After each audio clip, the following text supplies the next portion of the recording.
Welcome to the Fear and Greed Afternoon Report for Tuesday, the 8th of February, 2022. I'm Sean Aylmer.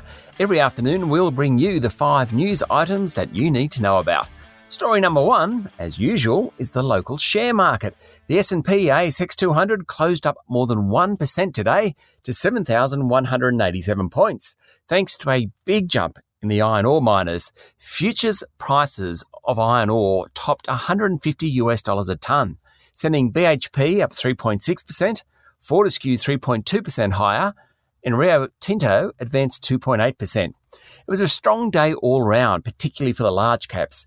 ANZ and Westpac were both up 1.4%, while CSL rose 1.2%. Aristocrat Leisure and James Hardie both jumped more than 2%. The laggards, though, were the retailers, with Wesfarmers, Woolworths and Coles all going backwards.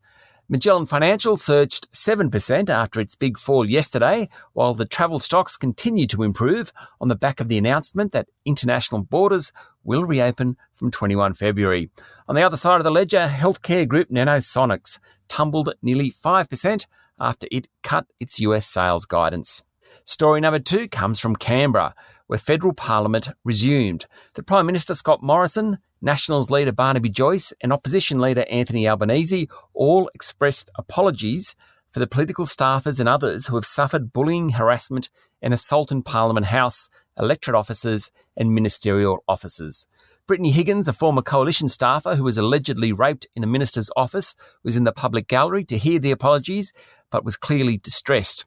Question time was dominated by the crisis in aged care, where more than 600 elderly Australians have died so far this year, and debate continues around the Religious Discrimination Bill and amended Sex Discrimination Act, which is causing challenges for the government.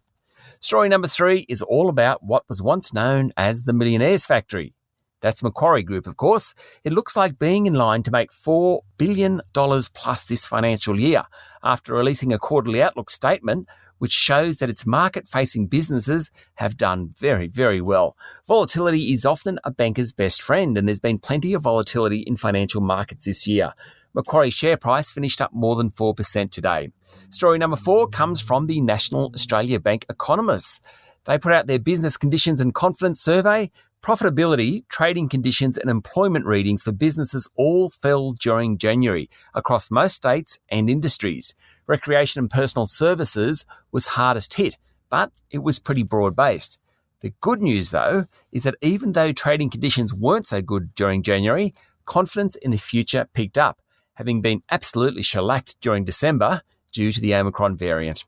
And finally, story number 5 is all about Amazon. The tech giant is about to start paying its people more money as it struggles to find and keep staff. The global giant is more than doubling the maximum base salary it pays employees, from $160,000 to $350,000. That's according to Bloomberg. Most jobs globally will receive a pay rise, and Amazon plans to make awarding of stock options more attractive. According to media reports, Amazon has suffered substantial staff turnover last year, but I know where I'm going to try and find my next job. That's it for the afternoon report for Tuesday, the 8th of February, 2022. Michael Thompson and I will be back tomorrow morning for the Wednesday edition of Fear and Greed. I'm Sean Aylmer. Enjoy your evening.